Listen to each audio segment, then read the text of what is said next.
NASA ISRO இணைந்து உருவாக்கியுள்ள நிசார் செயற்கைக்கோள் திட்டமிட்ட சுற்றுப்பாதையில் நிலைநிறுத்தம்.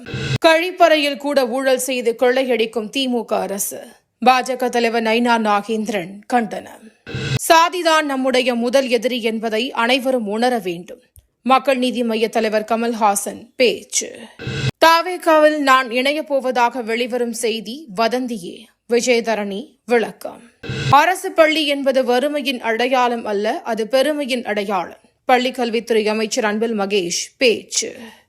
நடிகை ராதிகா சரத்குமாருக்கு டெங்கு காய்ச்சல், தனியார் மருத்துவமனையில் அனுமதி.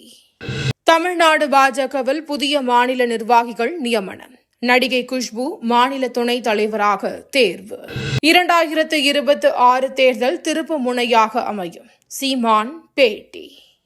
திமுக ஐடி விங் பொய் பரப்புரை செய்கிறது. ஆதவ் அர்ஜுனா குற்றச்சாட்டு. கள்ளர் விடுதிகள் அதே பெயரில் இயங்க அரசு அனுமதிக்க வேண்டும். டிடிவி தினகரன் வலியுறுத்தல்.